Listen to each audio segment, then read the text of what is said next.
Hey, hey, hey! Welcome to a new episode of the Hardy Wrestling Podcast, The Live Vibe. Per usual, I'm your girl, Stephanie Hardy, and I am, of course, the host and creator of the Hardy Wrestling Podcast, this beautiful show. And I'm also co host of Women's Wrestling Talk and a commentator for the Belladonna Division, and also guest commentator for Battle Club Pro.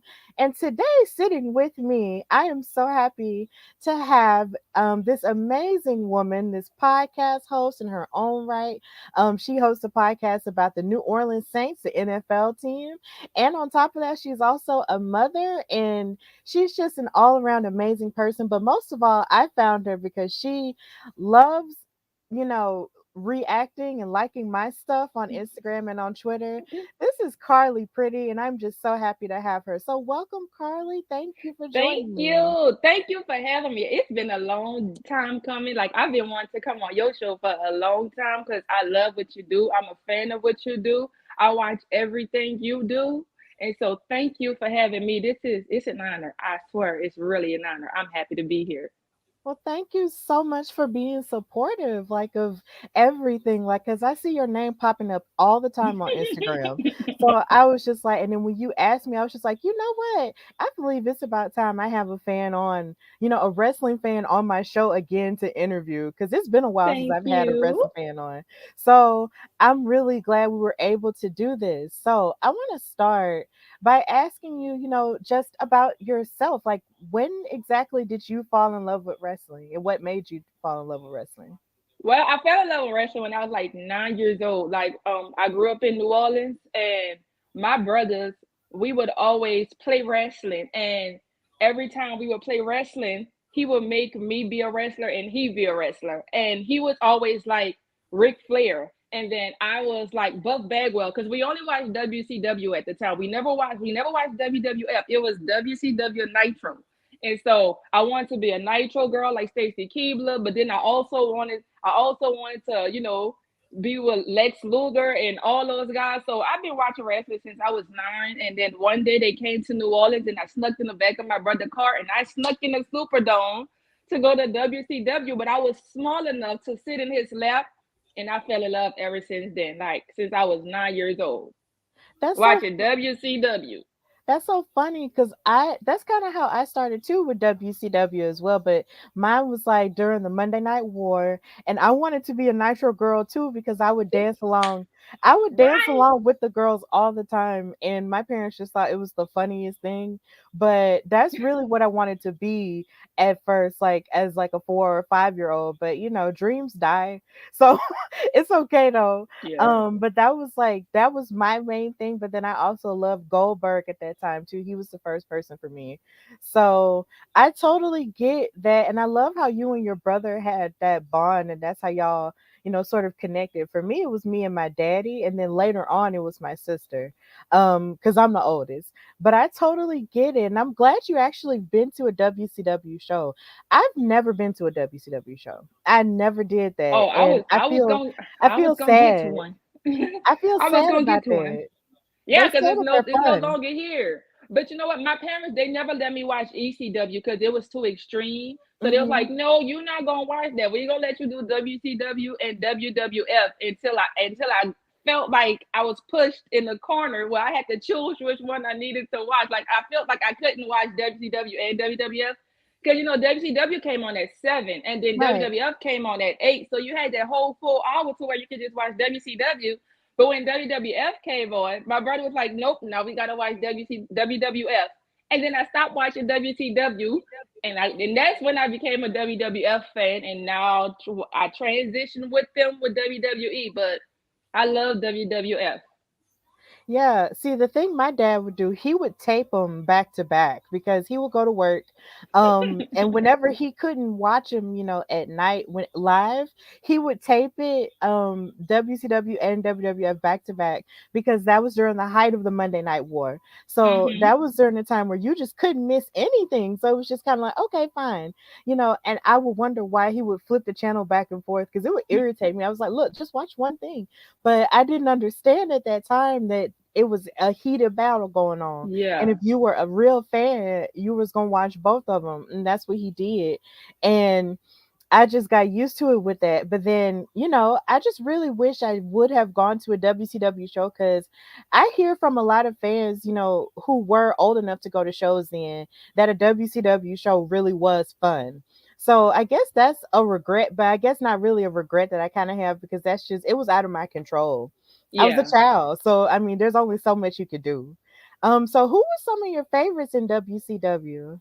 Oh my God. So Buff Bagwell, you back then you couldn't tell me that wasn't my man. Oh, Buff Bagwell, like I'm Buff and I'm the stuff. Like that was my dude. Like I was a diehard Buff Bagwell fan. Like everything about this man, that was me. And then hmm I also love Stacy Keebler. And I think it was because she was really tall and skinny and I was tall and skinny. Not the way she walked into the ring. My brother always told me, you better not do that because you know how she would bend over and yeah. So hmm Buff Bagwell, my mom loves Ric Flair. Like she a diehard Ric Flair. So I have to go with Ric Flair. And I really, really Scott Hall. Like, hey hmm yo, like give me the toothpick, let me pluck it at you. Don't boo me. We the good guys. Like give me Scott Hall all day, every day. So those were my favorites in WCW, but that's because I was obsessed with them. I didn't like Goldberg though. I know you said you love him. I did not, and I think it was because he was so good. And when he went on his winning streak, he had like 100 matches back to back that he's never lost, and that made me so mad. Like, can you lose? Like, I hated him because he was so good and nobody could beat him. I was just like, he cheating. Like, I don't know how, Oh, but he cheating. Like, how nobody can beat him. And so I did not like Goldberg because he was so good. But I grew to love um what was their name? Booker T and his brother. They had Harlem who was Heat? Harlem Yeah. Heat. I grew to love Harlem Heat once they finally let them win their first WCW Tag Team Championship and they started to put them on TV more. Harlem Heat was my dudes too because there were people of color and there just wasn't many of them on WCW. And so once they started getting in the tag team and showing us that, dang, they got some brothers that really could get down with these boys too. That was they definitely own a piece of my heart. So that was my favorites in WCW. That's cool. So who were some of your favorites during the WWF era? Oh, I'm not even gonna lie to you. Sable was my girl. Listen, Oh. Sable was me all day, every day. The wow, psh, boom, wow. Like I'm like, yo, you better walk through that door, Sable. You better show like the Sable bomb. When me and my brother would play wrestling, I would do the Sable bomb. Like that was my thing. Sable was my like number one. Like I'm a diehard Sable fan still to this day. And then also I like DX because they didn't care. Mhm. They didn't care about nothing. I'm not gonna lie, I was not a fan of The Rock then. I wasn't a Rock fan. I wasn't like he didn't do it. He didn't do it for me. Um, and I like Stone Cold because he was unapologetically him, and I like Kurt Angle. Okay, so that's a pretty solid favorite. I feel like you're probably the first person to say that they really loved Sable like that. Because every time I hear anybody talk about Sable, it's always mostly men, and I can understand that because she was a bombshell, and I'm more than sure she probably still looks good now. Like I wish she would come out more often and be on TV or something like that because I would love to see her and sort of like I guess hear of what she would have to say about the women's division and how it's evolved now because she's one of those legends that you just don't hear from as much anymore, and that kind Right. of makes me sad. I mean, I know her and Brock Lesnar are married or whatever, but at the same time I'm just like, girl, you were a champion too, like why don't you come out and say hi or something? Yeah. So for me with Sable, what I loved most about her was the fact that she wasn't afraid to fight with the guys. Like she wasn't afraid to be pretty and to fight.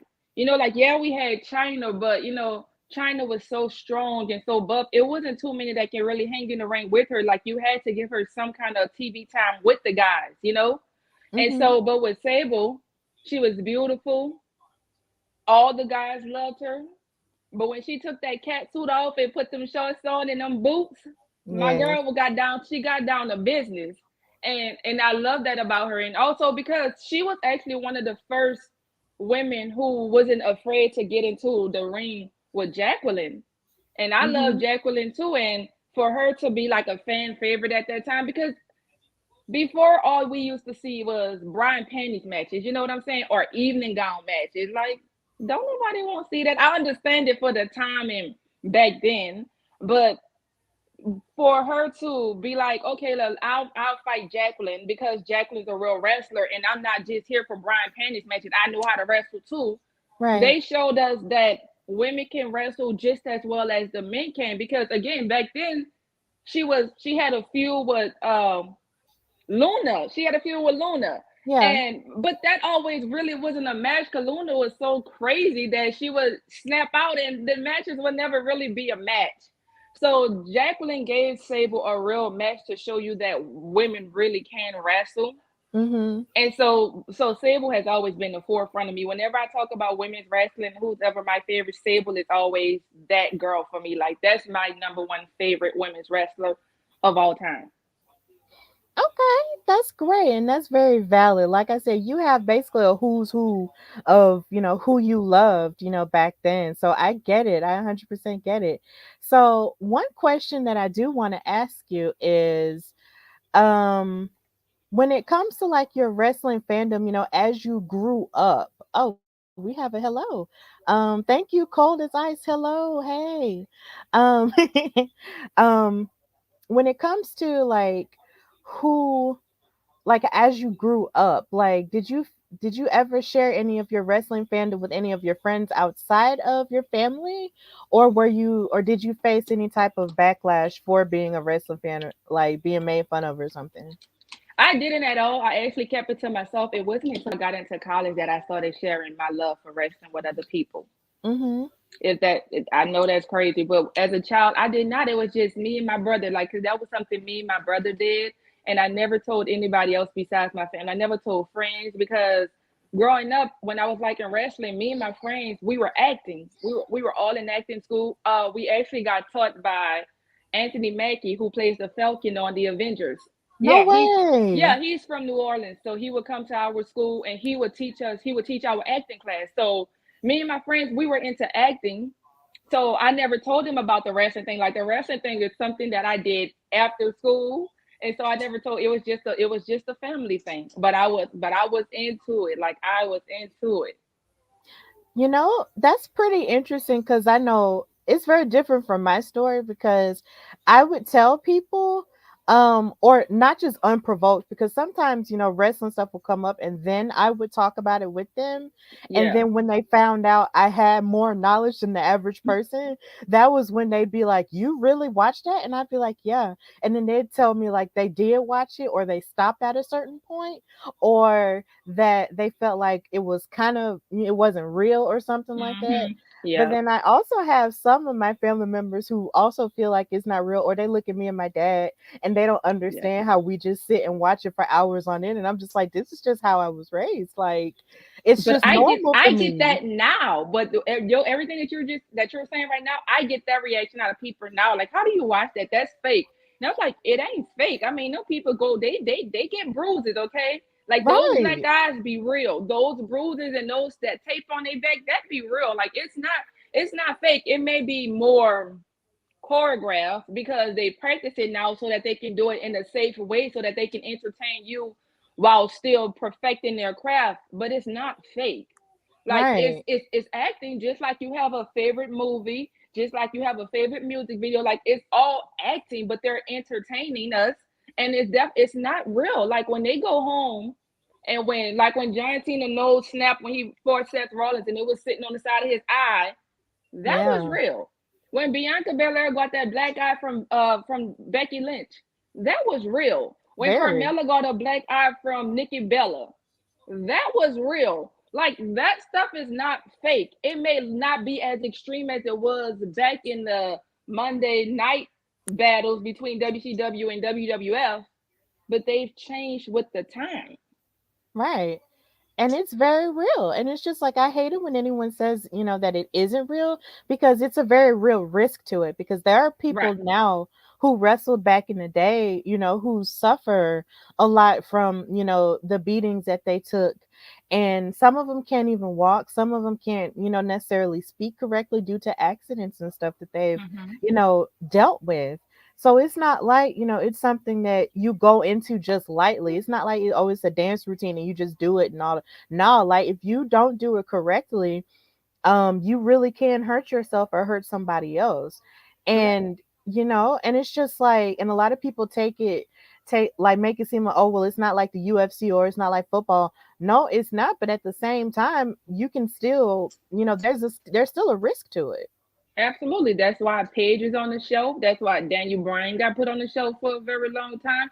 That's why Tyson Kidd, who we know been wrestling his whole life, him and Natalia from Right. scratch, who is still now working backstage because he got injured, and Right. it's risk to it. Like, it ain't fake. Those injuries, and those life-threatening injuries to be exact, that's a real thing. When Nikki Bella couldn't wrestle for so long because of her neck problem that she had, that was real. Like, there's nothing fake about wrestling. Like I said, they jazzed it up and put a little sprinkle and added a bow on it for TV and for the times that we're in now. But there's nothing fake about it. That's why you have to have a tryout. That's why after the tryout, you go to developmental so that they can perfect your craft and help you do it professionally and to do things the right way. Because if you don't, you can hurt yourself or your partner that you're with in the match. Like, that's why there's steps and levels to it. You can't just walk into WWE and say, "Hey, I want to be a wrestler." Mm-mm. So it's just, I hate when people say that it's fake. It may not be as entertaining to you now as it was back then, but there's nothing fake about it. Right, not at all, not at all. And I, have nothing but respect, for people who wrestle in the ring and also referees too, because usually most of the time referees, do start out as wrestlers. I'm learning that now. Yeah. And it's just Yeah. like, and sometimes they don't, but at the same time it does take a lot, for you to take all of that, as a beating and do that for your whole life. But honestly, hmm I just have so much love and respect for them because they don't have to do that. Like they do that, for us and they don't have to, but they do. And I just have nothing but love and respect for them, in everything that they do. So, I do have a question though for you though outside of wrestling. You did mention off camera that you do have your own podcast, like where you I talk about do. football. So do you like any other sport outside of football, or is football kind of like your other main thing? So my podcast is a New Orleans Saints podcast called WD and Chatline Podcast. The WD stands for Who That Nation, because that's what we call ourselves, and it's the Saints Yes. fan base. So it's WD and Chatline Podcast. But outside of that, no, I love sports. I'm a diehard gymnastics fan. I also love volleyball, diehard volleyball fan. Basketball was my first love. I actually played basketball. I played college basketball at NSU my freshman year in college. So I love sports. My Mhm. podcast is about football, but tennis, basketball, volleyball, and gymnastics, those are my that's my meat and bread. Okay. It's almost like when you said all of those sports mixing together, it's almost like I could see you doing something like on NXT where they have all their little skits or whatever of the other wrestlers talking about the other sports they may have played or something like that. Like I could see that, and that's really interesting. Like was it hard, like you said that you did play basketball. Like I did you, did. like were you like did you ever just like want to pursue that professionally? Basketball, no, but what I did want to pursue professionally is sideline reporting, which is what I got my college degree in. I've Oh, always wanted to cool. be a comment. I've always wanted to be a commentator of some sort, whether it's the sideline of a basketball field, a basketball court, a football field, or a wrestling commentator backstage, like what Renee Young used to do, or Caleb Braxton now, or a Mhm. commentator. So I've always wanted to talk about the sports. I never really wanted to play them, but I felt like I needed to play them to get a better understanding of the sport. But no, I Right. never wanted Chanel, my daughter. I'm sorry, it's my daughter. She's just all over the place. I never wanted to play basketball professionally because once I started playing in college, they kind of took the fun out of it for me. But I've always wanted to talk about sports in some capacity. Like again, whether it's on the basketball court on the sideline or a football reporter on the sideline or a wrestling commentator, like I want to talk about it. Like that is my dream to talk about it. And actually, Jazz, she's actually from New Orleans. Mhm. She she has a little wrestling program she do here out of San Antonio. And I kept DMing her asking like, hey, what if we don't want to do wrestling? I know you're teaching it, but can do you have anything where you can teach us how to do commentating? She Mhm. never replied to me, but I'm in her DMs heavily, and she just reads them. She never replies. She just keeps leaving me on scene, and I'm just like, girl, why won't you answer me? Like, I'm trying to find a way to really get into this. So this podcasting thing that I'm doing is kind of my way of trying to make my own lane and make my own way to talk about it. Yeah, I And which get is it. why I'm so excited to be on your podcast and why I'm so happy that you do what you do, because it's inspiring to me, because I've been jumping through the hoops of trying to figure out how can I get in that field of talking professional sports. And then I just see girls like you who's just out there doing it and making their own lane for themselves. Like I don't need nobody to tell me that I can't or cannot do this. I can just do this myself by starting this podcast. So that's why I say like I'm a huge fan of yours, because I see you doing it. Like you may not have the millions of followers, you may not get the million of views, but every single week you're putting out content.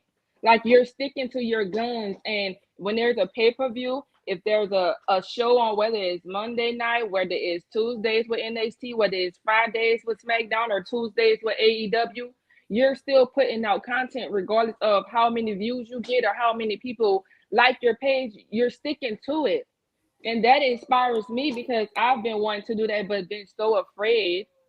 And that's why I support you so much, because you're doing it unapologetically, and you don't care about who watches, who doesn't, how many views you get. You do it because you love it. You do it because it's a passion to you. And that really do inspire me. That's why I was in your DMs telling you, girl, please let me get on your show. I'm in your comments. Can I please be a guest on your show? Because I really do love what you do.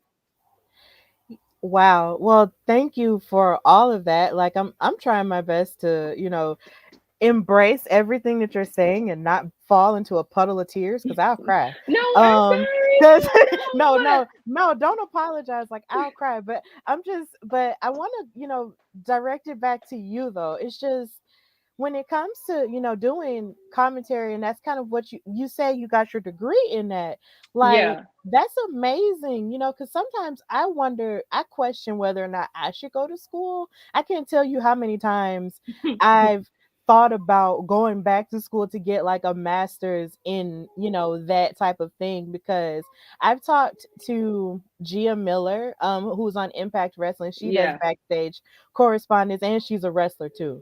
And I talked to her, and she got her degree, her bachelor's from the University of Alabama. The Roll Tide, yeah, them. And Yeah. and so it's just like in talking to people like that, it's just like the stories in wrestling tend to vary. It's like Yeah. some people go to school for it and then some people don't. And some people, create their own platforms and make their own way, with that.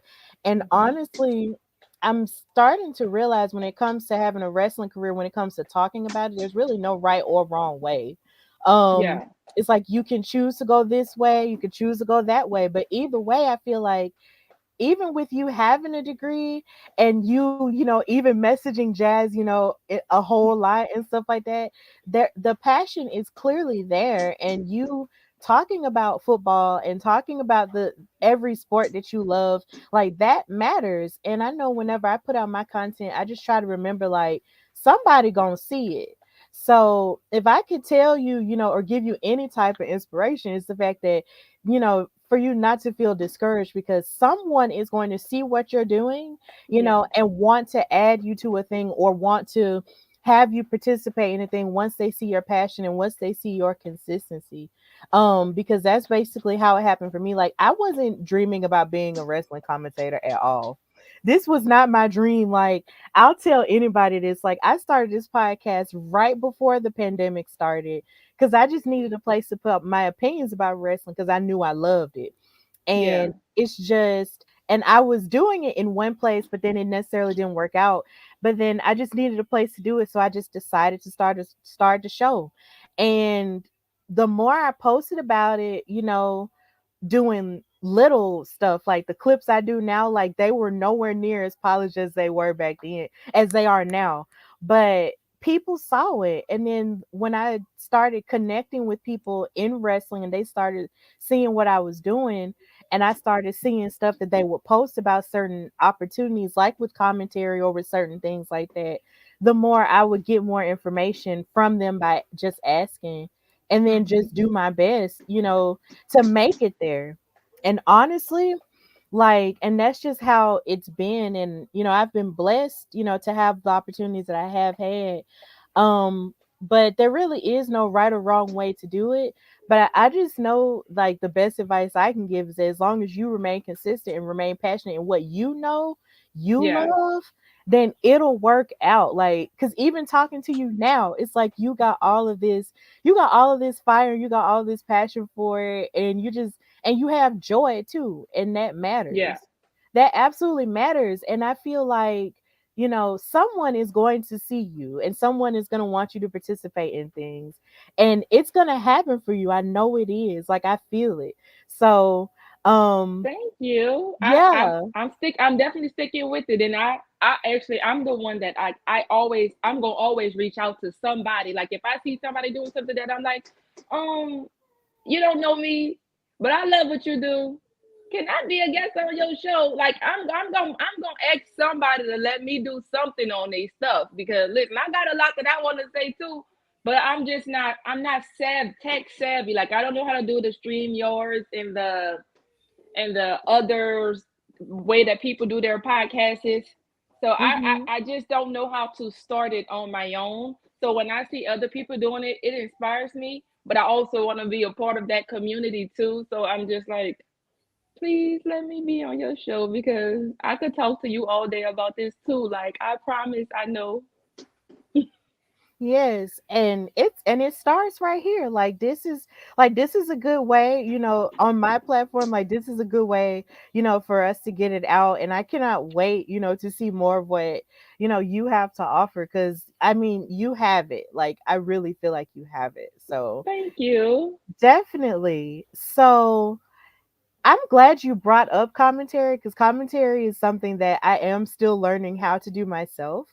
So when it comes to commentary now, like, who are some of your favorite, commentators that you like to listen to, whether it be for inspiration or even just for entertainment wise, And the WWF? or just I'm sorry. period? Um, so to start, since it's wrestling, to start, I genuinely love Corey Graves. Like Mhm. I know a lot of people don't like him, but he is so hilarious to me. It's I can't believe that he was in a commentator before. Like I know he started off as NXT, he was a tag champ, but he is gold as commentator. And I also like Pat McAfee. Like he also inspires me because you can see that he was a wrestling fan before he became a wrestling commentator. Right. I listened to Renee Young's podcast, but I'm not too much of a big a fan of it, only for the sense that I feel like she's very biased in her opinion. But I still watch it because she still teaches you educational stuff and she still teaches you things that you can learn about the business, you know? Mhm. But I I love a lot of football commentators like um Erin Andrews. I love her a lot. So I'm a big football fan. So every woman that's a commentator in the NFL is my girl. Like I feel like I'm sisters with all of them. I feel like I can do their job. I really can't even name a handful of them because I love them all. Like I'll be sitting here all day naming all of them for you. Yes. Like Pam, Oliver, I can name them all. Like I love them all. Like I don't have a favorite commentator. I just as a woman because it's hard for women. Like they give us a hard time to get into the sports world. It don't matter what sport it is, especially when it comes to commentator. They will always give you a hard time because they think that women don't know as much as men. So I'm a fan of just women being commentators in any sports field. I'm a fan of all of them because I know it wasn't an easy journey. And I know it wasn't something that they got just off of their looks. You have to know something to get to where you are, and that takes a lot in a man's field. Mhm. I So get that. I love all women commentators. Like I don't have a favorite. I love them all because it takes courage and it takes dedication and it takes you to have a lot of sacrifices to give to do those things because it ain't gonna be easy. You're gonna have people distracting you to where they want to sexualize you. They want to maybe talk to you. Oh girl, well let's just have a drink and they're gonna try to throw you off in some way possible, and you have to stay focused and realize that the bigger picture is not this, is what they're doing right now on TV, entertaining us, showing us that them too as women can do what a man do in a man dominant field, whichever sport that may be. Right. So I don't have a favorite commentator. I love them all because I know how hard it can be to get to where they at. So I love them all because I'm proud of all of them. Yeah, it looks like Cold as Ice is definitely agreeing with your sentiment. He's yes, that part. Thank you. But yeah, like I 100% agree with you because it's like I feel like it's hard doing anything whenever it's a male dominated, space. But at the same time, you do have to keep persevering and know that your voice does matter because Mm-hmm. through it all, it's like when it comes to sports, there's like the some type of is weird notion that we don't know about sports because like, oh, we don't Yeah. pay attention or all this other Yeah. stuff. And I'm just like, no, like we pay attention and we know, like, cause it's just like I feel like a lot of the conversations I have had about wrestling, has been with men. Mm-hmm. But at the same time, it's like whenever I talk to men about wrestling, it's like they can tell that I know my stuff and you're not just Yeah. gonna dominate the conversation. Like I Yeah. know, how to carry myself and how to carry Yeah. myself in a conversation. When it comes to wrestling and to not be shy about it either. Yeah. So I admire so many women, commentating, whether it be in wrestling or in any other sports, because I love Charlie Arnold, who was Charlie Caruso. Yeah. She was my girl. I love Renee Young. I loved it when Lita was on commentary for the Mae Young Classic. I Yeah. loved I loved it when Beth Phoenix was on commentary for NXT, For and NXT. I miss Yeah. her. I miss her so much. And I love Kayla Braxton. She's from Alabama, so I Really? love I her. didn't know that. Yeah. I mean, but you be seeing how them Usos, I don't know which one it is, but them Usos always flirting with that girl. And I'm like, both of y'all married, so whichever one it is that y'all need to leave that girl alone. Cause they one of them Usos definitely be flirting. Yeah, I don't know what's up with that. I can't speak to that. But it's just and then when it comes to ESPN, because I do love to watch ESPN from time to time.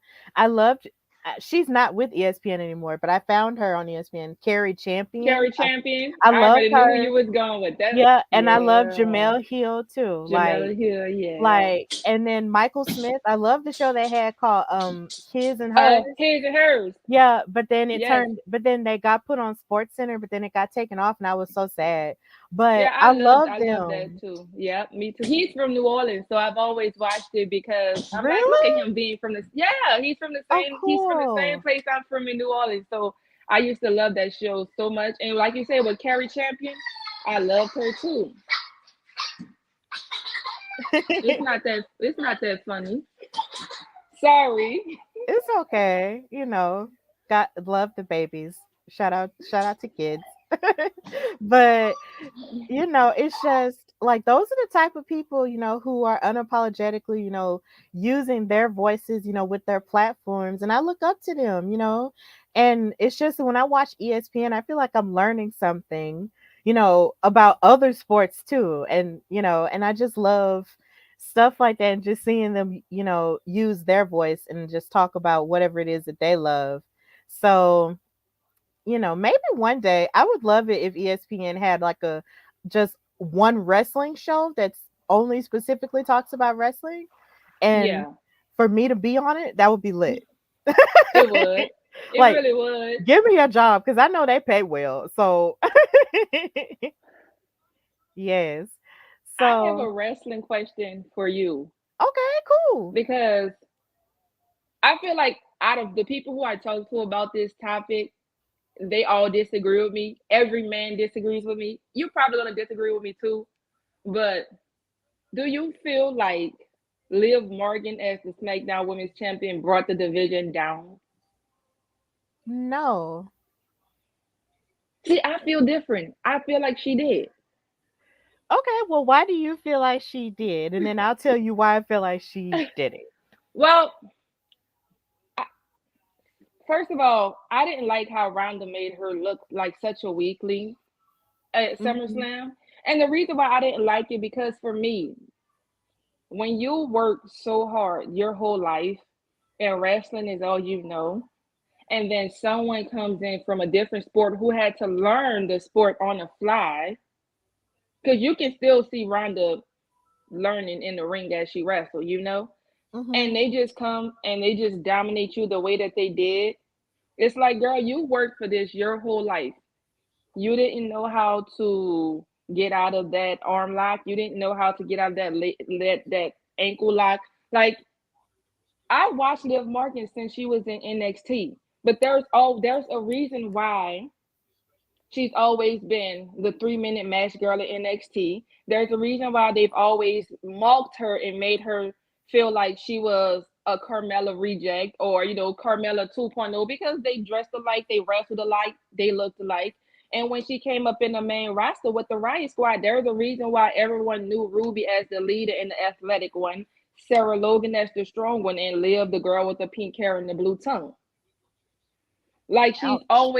she's always been like, even when Shane McMahon took over SmackDown and they had all the women standing at the top of the ring and they all had the mic and they were talking, and then Charlotte looked at her and she was like, "Girl, I forgot you even worked here." It Mm. was like, Liv is just not that girl that's meant to be a champion. Maybe a tag team champion, yes, but she doesn't have that star power to me. That's like, if she's my champion, I'm stepping behind her 100%. Like, I don't care about the sob story. I don't care about what it took for her to get to there, to get to that point, because everybody had to go through something to get to that point. Like, I don't want to hear about her childhood or what she had to get through, or the controversies or that she had to face. We all had to face controversies. They've all had to face controversies.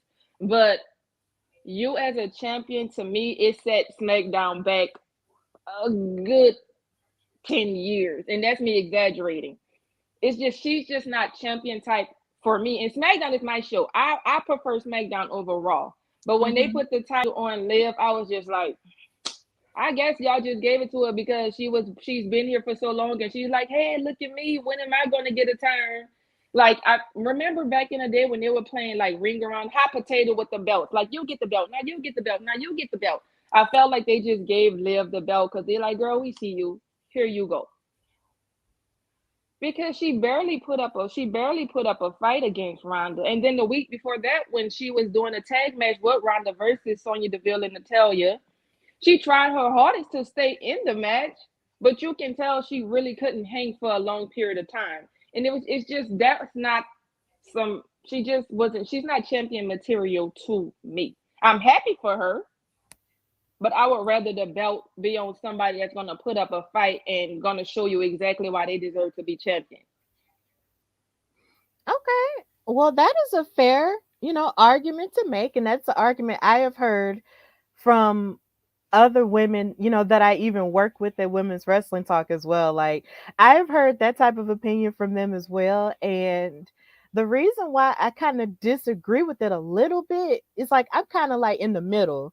Um I I disagree with it because of the fact that I feel like when she wrestles somebody, like at day one when she wrestled Becky Lynch for the Raw Women's title, I felt Hmm. like that was probably one of the best matches she ever wrestled. Like, because when you go up against someone like Becky, you're going to have to like bring your A game. And I really feel like she did do her very best against her. Like, that was one of the best matches I had seen her do. And it's just like she did get better progressively. But then I also feel like, they kind of missed the ball on making her and Ruby tag champions when Oh they, yeah. yeah, Oh, when they had that Elimination opportunity to do Chamber. that. Like, they didn't do that. And it was just kind of like, okay, well, when are you going to give, these two a chance. And then of course when Ruby left, and well, not left, when they let Ruby go and then when they let Sarah go, Liv was just kind of, out there to sort of flounder, not flounder, but just sort of swim in the waters alone. And she did find her way, with a couple of gimmicks that were crazy and all the other stuff. But at the same time, she was still there, putting in the work and being consistent. And then she won Money in the Bank. And I think a part of me also feels like WWE also did this because the fans were behind her a lot of Yeah. the time, because Yeah. the fan base really was, kind Yeah. of pushing for her Like to the have a Kofi chance. Kingston. Yeah, to Yeah. have a chance. And I completely understand why, because she was working and she was getting better. But I feel like the problem with Ronda Rousey, in a sense, was the fact that yes, she cashed in on Ronda Rousey, which is an opportunistic thing to do, but it's still fair because it's WWE and Right. that's their thing, and that's Money Yep. in the Bank. That's how it works. But Yep. at the same time, I feel like maybe they should have let Liv maybe fight other people before she fought Ronda. Right. um, Yeah. and then maybe we would have believed, that she would have had a chance against Ronda. Because even on the pre-show for SummerSlam, a lot of the people on the pre-show panel were saying that they felt like Liv didn't have that much of a chance against someone like Ronda, who is big and bad. Like they Right. call her the baddest woman on the planet for a reason. Like she was undefeated in the UFC for a while, and it's just Yeah. like, and she won, Olympic gold, knowing how to tear limbs apart. So that's her specialty. And Liv, hasn't, doesn't have that much of a reputation. And I feel like with her tapping out the way that she did at SummerSlam, it was like doing a disservice to her. Um, as if, she was willing to do anything, including be scrappy in order to retain it. And I didn't like that at all. So, but I won't say she brought down the division because she's still good. Like her abilities are still there, so I won't say she brought it down. But at the same time, they did make her look kind of weak. So, like I say, I'm sort of half and half on that right now. But I didn't Yeah. like how SummerSlam went. But that's a good question. Thank you. uh, so I want to ask you, how do you feel about the state of wrestling, and what do you think is good about it, and what do you think could be better, in it? Wrestling in general. Yes. Oh, I think it's in a great spot. I think that it's amazing that for so long, we start off with WCW, ECW, and WWF. Then eventually WWF bought all of that and bought it Mhm. over to WWF and came WWE because now now they have every wrestling brand that was there now under one big roof. And then now it's branched out, and you have guys who come from the independent circuit, guys who want to creatively be in charge of their own character, going over to AEW and Impact Wrestling, who also have fans and people are watching them too. You know what I'm saying? So now it's like you have guys who went from WWE to now they're at another wrestling organization, and you can still watch them and you can still see your favorite guys, and you have three big other wrestling companies including NXT now. It's I think it's beautiful that you don't get to lose out on your favorite wrestlers. They may be on different brands, but and each of these wrestling different organizations, they have big names. They have top guys and women's on their brain to keep you entertained. And I think that's a beautiful thing because it's not just the WWE anymore. They have competition. The competition may not be stiff, but they're definitely giving you something to watch. Mhm. And the thing that I think that they can improve on, I think for me personally, it's not the wrestlers that can improve for me, it's the creative that can improve for me. Like the way that they write these storylines and the way that they have these wrestlers go out there, it doesn't sit right with me. Like, because I feel like it can be better. Like, I don't like the idea of Natalia losing to Aaliyah in 316, you know? Like, I don't like the fact that they use her as just a girl to put women over. I don't like the storyline that they have with Shayna Baszler because we know, and when Shayna Baszler was in NXT, she was that girl. Shayna Baszler was somebody to be feared. Shayna Baszler was somebody that when you had to wrestle her, you didn't really want to wrestle her because you know she was gonna snap or break something. Like she really was that intimidating. She really was that strong. And now they have her in WWE just putting her in little matches here and there. They have her losing to people that we know that this woman can beat with one hand tied behind her back, but that's just creative in how they're telling the stories. Like they don't have these women being as dominant as we know they can and as entertaining as we know they can be.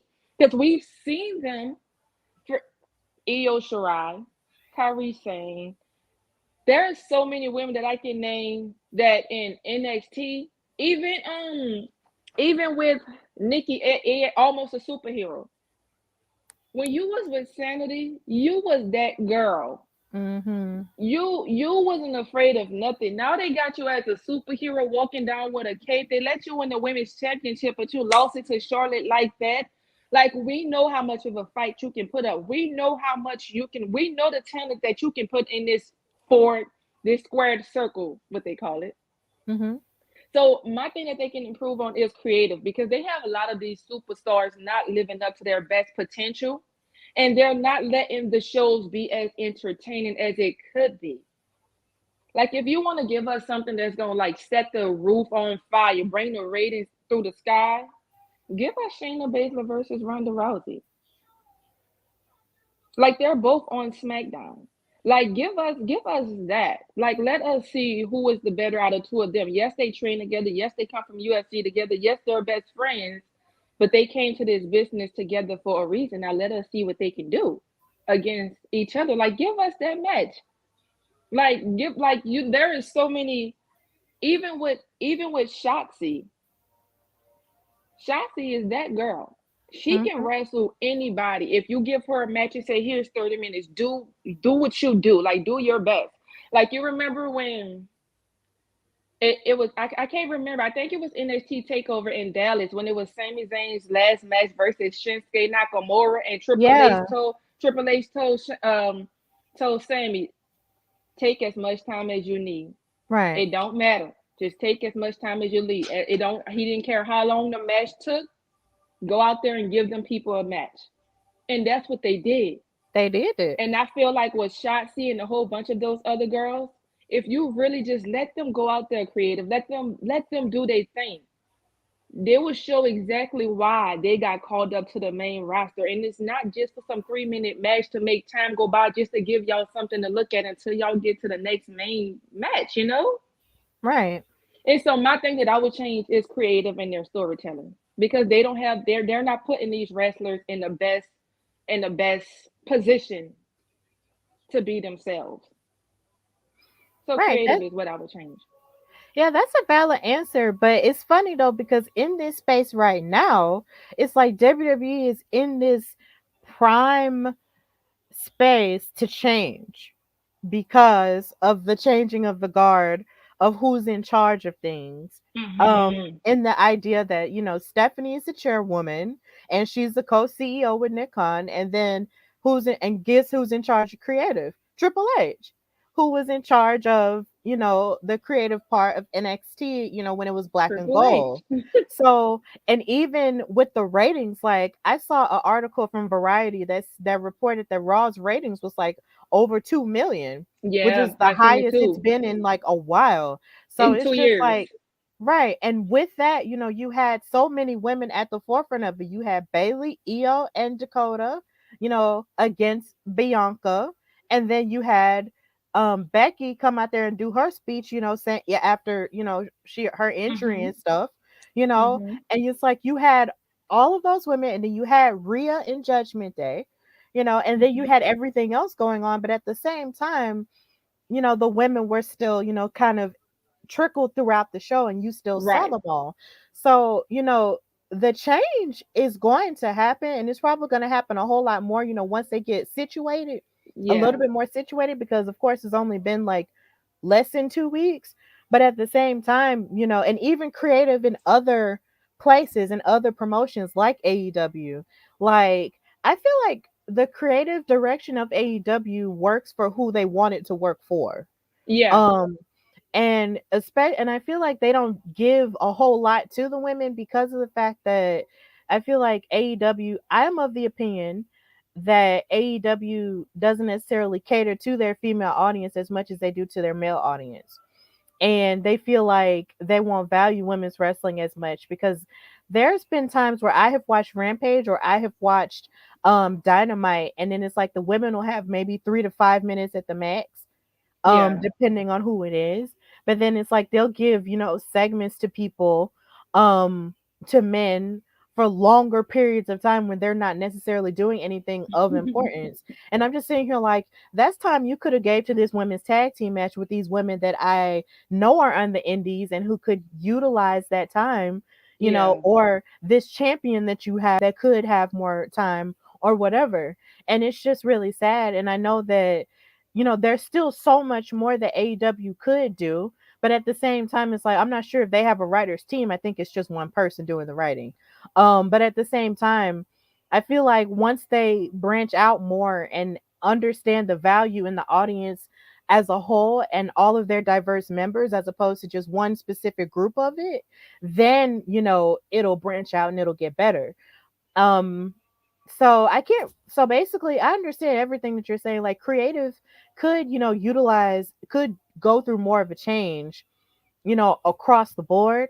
But there's still room for it to get better. But Absolutely. definitely in WWE, definitely. Oh, absolutely. For instance, it is I don't like this unified tag, and I don't like Roman having both titles because for me It's personally, funny you have on his shirt, so you would think no, you're not a fan well, of the I'm the not a belt. fan of. I like Roman, but I'm a Seth Rollins fan. I always thought Seth Rollins my guy. I like Roman, but I don't love him. But Hmm. I don't like it because Survivor Series is my favorite pay per view Right, ever. And who you gonna fight if you got both belts? Who the Usos gonna fight if they got both belts? This supposed to be Raw versus SmackDown. Listen, I live for this pay per view. right, How is gonna happen if you got both belts and they got both belts? I feel like even with so many times they've beaten the Street Profits, at least put it for the Raw titles. Like, don't make it for both of them. You know what I'm saying? Put one set of title on the line, like not both of them. Like, y'all can keep one and give somebody else the other. Like, I don't like them having all the titles because it does. It's I respect the Usos because day in and day out they show up. right. They have not missed a day of work. Like, they on Monday night and Friday religiously. Roman is every once in a while. Like, if you're gonna have both titles, my understanding was like they put both titles on him so that he can bring up the ratings on Raw and SmackDown because he was such a big star. But he's not showing up. Like, he's becoming that wrestler that he despised when Brock Lesnar was champion and when John Cena was champion, how he would say, "Oh, you part timers. Oh, y'all never come to work." Okay, but now you just became everything that you said you despised by those men. Yep, that's how it be. And it's like, That's exactly how so it be. you getting paid $5 million a year to show up once every 3 months? And it like, I don't like it. Like, separate these belts and give them to other people because again, the Street Profits, they may have never beaten the Usos every time they fought them, what, 3 times back to back to back, but they're working hard, they're dedicated, they're showing up to SmackDown and Raw, and give them they definitely is deserving of a title. Mhm. Like, leave them on Raw and leave them on SmackDown. But with that being said, and we speaking on changes in the WWE, that's another change that I think. I feel like the way that things are going right now, they're gonna stop this brand split, and everybody's gonna be on both Raw and SmackDown. But they're still gonna have their separate titles, if that makes sense. Like, Raw is still gonna have their champion, SmackDown is still gonna have their champion, but everybody's gonna be on both brands. Mhm. And I get that feeling because you have Bailey. Bailey was on SmackDown before she showed up on SummerSlam. She was in the Raw Superstar. She was SmackDown. Drew Right. McIntyre showing up on Raw. He's a SmackDown. He's a Right. SmackDown guy. The Street Profits showing up to SmackDown. They're on Raw. Right. They're not on SmackDown. So it's like, uh Riddle, him showing up on SmackDown. He's a Raw guy. That Randy Orton thing been over since Randy was shelved, but he's still showing up to both things. So I just feel like at some point you got to stop the brain split if you're not going to give the people on their particular brands those opportunities that you're bringing people over from Raw or vice versa those opportunities. Like if I'm on Raw and you need a women's match, hello, I'm here. Why are you going to SmackDown? Just like when Carmella had the was in the ring with Bianca, and she was like, girl, when Bianca had the SmackDown Women's Championship and she came to Raw, she was like, what you doing here? Like, you're on SmackDown. Why are you on Raw? And I'm like, girl, I feel you. Like, it's like I just put them together. If you're not gonna give the respective athletes on their respective brands those opportunities that you're calling from the other brand to come and do on TV, Hmm. like just stop it and just put them all together if that's what you're going to do.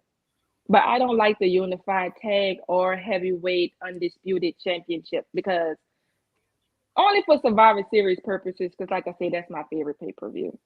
I'm glad you brought up Survivor Series because I didn't even think about that. Like, See? that is interesting because how they have the bloodline with all of the gold, but yet Survivor Series is like in November and they have all the belts and they can't fight themselves. Exactly. But another thing with But they creative, don't fight. But the thing it, is, they don't fight the belts. It's like they fight, brand by brand, but they correct, don't but necessarily fight for the belts. But at the same no, time, they that is kind of interesting. yeah, but Dang. champion always fights champion though. But they Right. have both belts. So the tag champions are hardly ever in the 5 versus 5 tag matches. It'd be your Raw champions versus the SmackDown tag team champions. But they have both the belts, and Roman has both belts. So we ain't gonna get it. We ain't gonna get that match. But I will say again, going back to creative, if you're gonna have the Usos, the entire tribe, on both Raw and SmackDown, give Tamina a better creative script. Like, give her a better character than her chasing his 24/7 title, getting married to what's his name, back and forth, Tozawa. like Tozawa. Yeah, like you see the potential that you have with this woman, with this with her joining the tribe. Like, you know what you can do with that, right? Like, there is so much potential in this woman because we know she can wrestle, and y'all playing with her. Right. And here's Like, the thing though. But here's the thing though, like even with that and Tamina wrestling and how she's been a champion before cuz she was tag champion with Natalia. It's just even Monday you didn't even see the 24/7 title. you haven't seen it in a while. Like I you think ain't seen it. Like we haven't seen it and it's almost like did they I mean, I'm not upset about it because Monday, like I never really noticed it, but Monday, like you didn't see it at all. And then even with the United States title that Bobby Lashley has, it's like they even had this whole little segment where they were talking about the prestigiousness of Mhm. the prestige of the title, and I'm just like, this is different. So hopefully, something different, more of different things will take place in wrestling, but I am excited for where it could go and what Yeah. and what could happen. I can definitely see the potential in what they're trying to do. And shout out to Dakota Kai because she's been on NXT for forever. Like, Mhm. I've been thought she was supposed to get called up. Like, I thought that she was gonna be one of the girls that got called up. You know how they do the Raw after WrestleMania and they have the I thought she was gonna get one of those moments. I'm happy that she didn't though, because I would have hated if she would have got the reaction Bianca got with the dome, with the Thunderdome. Like, Yeah, there are certain people that come from NXT when they do the Raw after Mania, they deserve to have a full crowd. they do. And Bianca didn't get that; she deserved it. And Dakota Kai, I'm happy she came back in SummerSlam, but she is very much deserving of one of those as well because it took them long enough to bring her up. Yeah, but then even in the midst of that, how she got brought up was really powerful too, because they did let her go. And the Yeah, fact that she got brought back, that blessed me because I was just like, oh, thank God, because child, all those people that got let go, it was just like, why? But it was just really sad. But at least she got brought back, and I was really happy to see her again. So what what are some of your hobbies outside of watching wrestling and outside of your podcast that you do on the Saints? well, I'm a teacher. Mhm. Um, I'm a volleyball coach and an athletic director. Mhm. Um, so I coach and look over a whole bunch of kids at my middle school. So that's one of my hobbies. And also, I just like playing with my kids. I'm a mom, so spending a lot of time with them is something that I cherish a lot. Um, I also have this thing that I have my in my backyard. I have like I have a swing and stuff for my kids, but I also have a wrestling ring that I built in the backyard. Oh But wow. it's but also on right on side of it, it has a little football field. So with the football yards, and me and my daughter, we would practice kicking the football through the goalpost because I just want her to be athletic like me. So my hobby is literally just spending time with my daughter playing all the sports that I love and hoping that she will figure out one that she loves too. That's so sweet. I love that. And the fact that you're a teacher, you're a coach, you do all of these things and you're a mom. Like that's awesome. I I admire mean, thanks. mothers. Like I admire mothers so much. Like I guess it comes from the fact that I value and love my mom so much. Yeah. And seeing everything she was able, to do. I mean, she had my father, like it was my mom and my dad, but just seeing everything she was doing, and then also my grandparents, and everything they did for us. And every time I see someone else be a mom, it's like it's something that I just admire, especially when they work and do it too. It's just awesome. And it's something that I hope maybe one day I can do. Like I love children, but if I don't and if I'm not able to, that's fine too because I mean, it's okay. But I love mothers. I love children and I just admire any woman that's able, to even still, go after their dreams while also still loving on their kids cuz it's just a beautiful thing and I admire that so Oh, much. thank you. My daughter was Bianca Belair for Halloween last year. And Mhm. so she wants to be Bianca Belair this year, but now she wants to be a Bianca Belair Pokemon trainer. I'm like, girl, what? She's 5. That's She's 5. sick. So she I wants to love be that. A Bianca Belair Pokemon trainer. And I was like, girl, who about to do that? That's creative though. I like that. So parenting is hard. Like no matter how many jobs you have, that's the most important one. And I'm Mhm. happy that she loves wrestling like me. So it's a hobby that I don't have to get out of. Right. She came into it, so I love it. That's beautiful.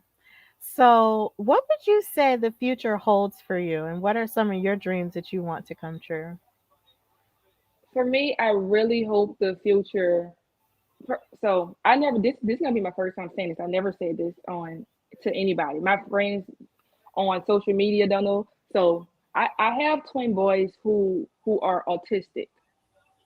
And so the future for me, I'm hoping that I can create a better world for kids with disabilities to where Mhm. they can do stuff where they won't be judged or no one will bully them. And what I mean by that is like my kids, they watch wrestling too and they watch football, but because they're autistic, there are certain things that they can't do.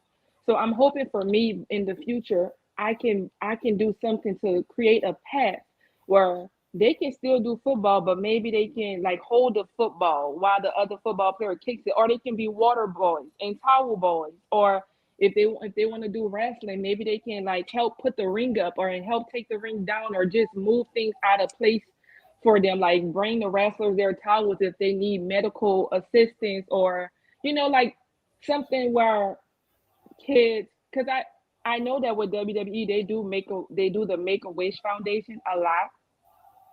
So I'm hoping that for me I can carve a lane for kids with disabilities to be able to still live out their dreams, and people around them are willing to make those sacrifices to, hey, we got to accommodate these kids too, or these adults too. And what I hope to accomplish in the future is that someday I can be a football sideline reporter, because that really is my ultimate dream, is to just be a broadcaster, a sports broadcaster, whether that's football, basketball, or wrestling. Like I really, really want to be a sports broadcaster. Those are awesome dreams to have. And the fact that you have a dream for others, that's also a beautiful thing as well.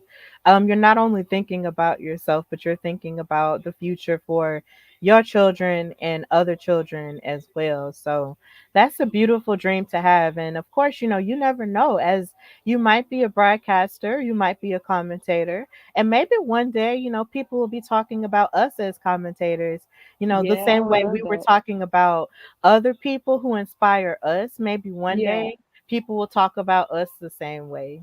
So you never know, but I am so happy that we were able to have this conversation me today. too. I'm Thank you so so much. glad that you were able to come on the podcast, and I'm just so glad that you're doing your thing out in the world, and you're doing better, and you're being the light in the world, and that's all that matters. So tell everybody where they can find you or follow you on social media and anything you've got going on right now. Okay, so I have a Saints podcast, Who Dat. It is called WD and Chatline Podcast. It is on YouTube and Facebook. But my Twitter and my Instagram is just pretty Cardi. Thank you so much, Carly, for coming on the Thank Hardy you. Wrestling Podcast. It was such an honor to talk to you, and hopefully, I can make it a better habit of talking to fans more often. But that was just really great. This was great. So, of course, if you're watching on Facebook Live, Twitter Live, YouTube, know that you can follow me, your girl Stephanie Hardy, on Instagram and Twitter at Queen Steph Hardy, and follow the Hardy Wrestling Podcast on Instagram at Hardy Wrestling Podcast, and on Twitter at Hardy Wrestle Pod. And also follow the YouTube channel, The Hardy Wrestling Podcast. And just continue to support the show. Listen to it everywhere you get your shows. So until next time, this is The Hardy Wrestling Podcast live vibe. And bye, y'all. Bye.